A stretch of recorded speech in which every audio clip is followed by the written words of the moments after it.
Hey mama, welcome to the podcast. My name is Jocelyn. I am a fellow mom of 5, and we are going to start into a pregnancy series of a week-by-week guide. I've actually wanted to redo this for a while. If you look on my website, I have a library of pregnancy, and it kind of goes through the whole pregnancy, but at that time I didn't break it down into week by week. That resource is still there, but I want to update that and redo it and break it down in week by week and share with you the changes that your body goes through during pregnancy. So we are going to start into that. I have thought about it a long time, and it's felt kind of like almost overwhelming in my head, but I just finally got to the point where I feel like I just need to do it, even if it's not perfect, even if I can't research every resource that I want to.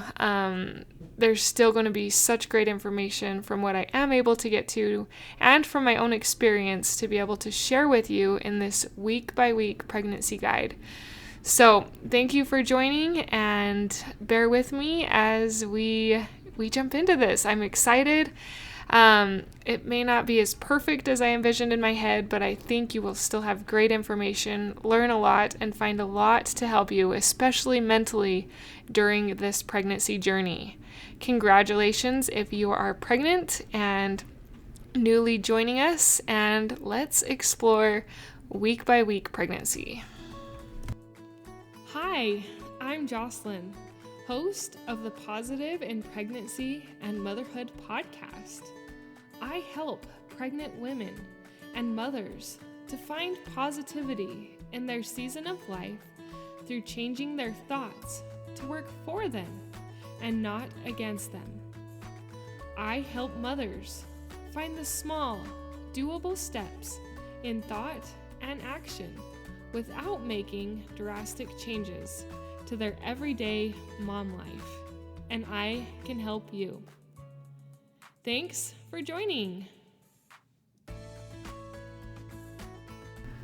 Before we start your 4-week guide to pregnancy, I wanted to just say that pregnancy starts earlier than that. It starts with intimacy. It starts with the husband and wife coming together and creating a beautiful bond through intimacy. And I have done past episodes on intimacy, and if you are there and if that interests you, I encourage you to listen to those. I will try, I think I've done a couple, but I know for sure I've done one. I will link it in the show notes, because that's really where growing your baby starts, is that bond with your husband. And sometimes intimacy can be tough. It can be hard for women for many reasons. But that episode will give you tips for that. Last time I did start with that, but this time I felt just to jump into week 4, and if you want to reference that past podcast episode, you can.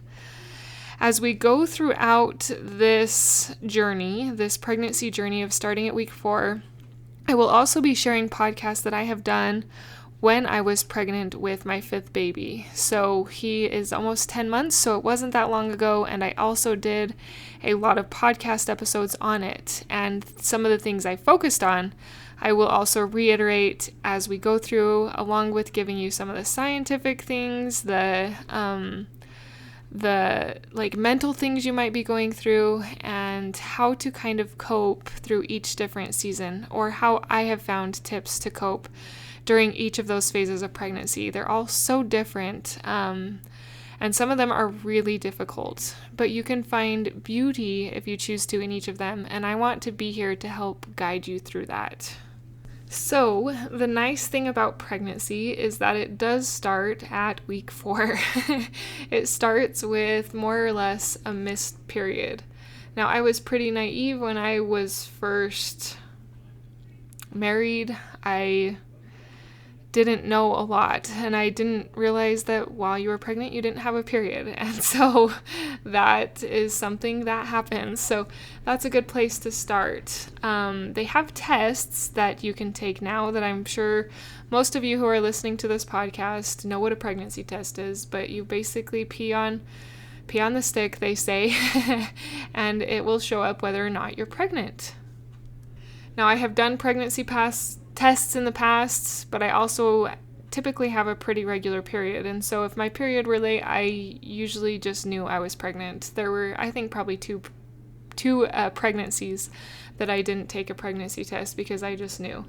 But that is something that you can begin doing around week 4.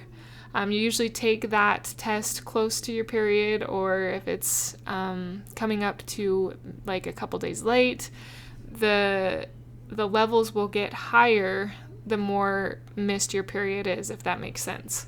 So that is kind of a place to start, is to finding out that you are pregnant. So when you find out you are pregnant, inside your body, the baby has kind of officially arrived and has implanted into your uterus.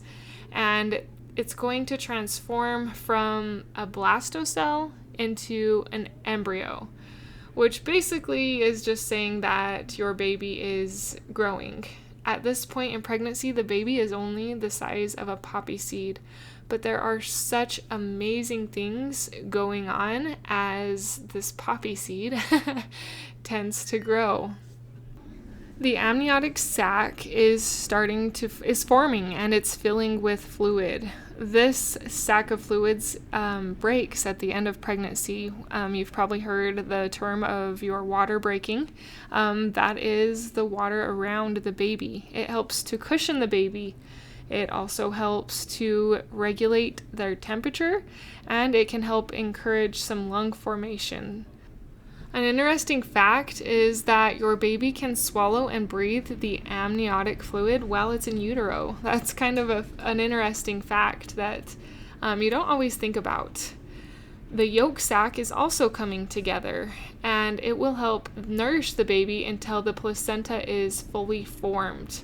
And that takes till around the start of the second trimester. So those are a few interesting facts of what's happening inside. Likely at this point, though, you won't really feel anything different, or at least that's been the case with me. At week 4, I usually don't feel anything different. I will give you some things that some women feel at week 4, but for me, I usually don't start feeling anything till week 6 or so.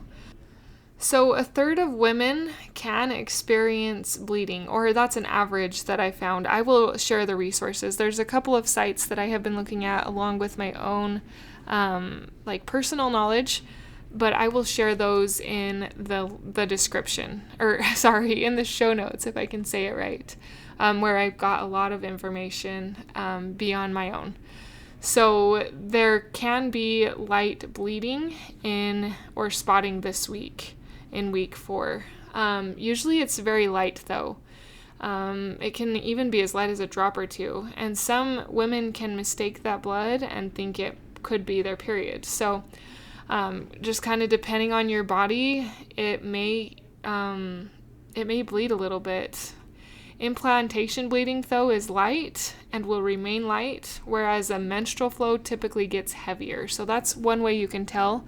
For me though, when my period was late, I never got this implantation bleeding, but it sounds like it's fairly common as well. And I actually did another podcast episode with one of my OBGYNs actually about bleeding in pregnancy. So if that is another one that concerns you, I will link to that. He talks about a lot of reasons for bleeding and what bleeding can be okay, and when you might need to go in and see a doctor. So that's something that could still be happening around this time. Some other signs that other women have had can be tender or swollen breasts. There could be sensitive nipples, fatigue. You might just start feeling tired more often.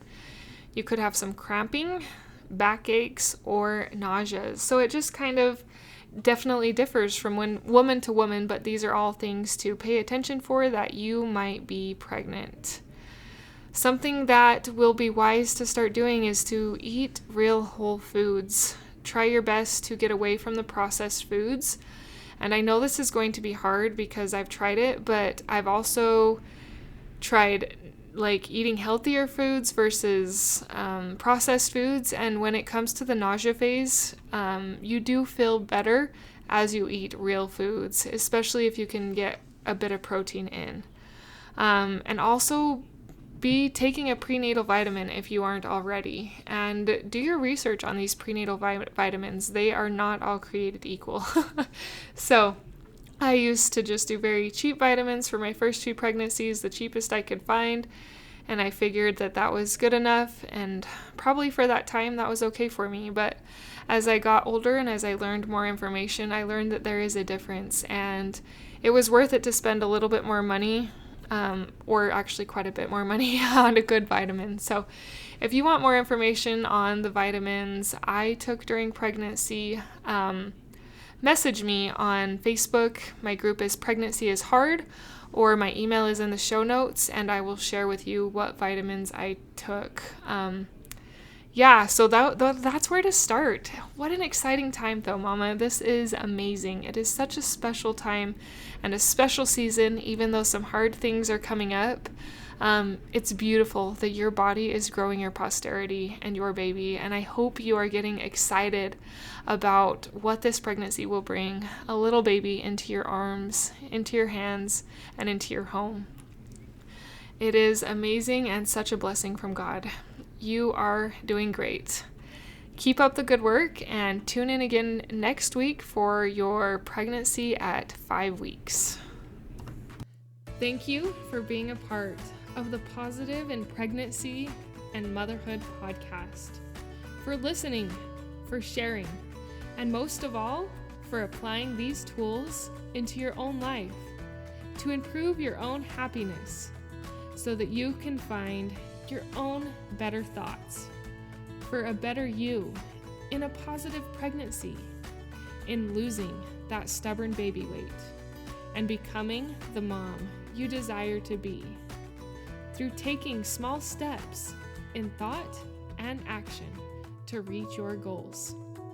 If you are a mother who has an inner desire to enjoy motherhood and pregnancy better, but you are having difficulty figuring it out, I can help you. I can help you find the small, doable steps without drastic changes to your everyday mom life. Reach out, let's connect, and let's see you move forward. My name is Jocelyn, and I thank you for listening. Until next time.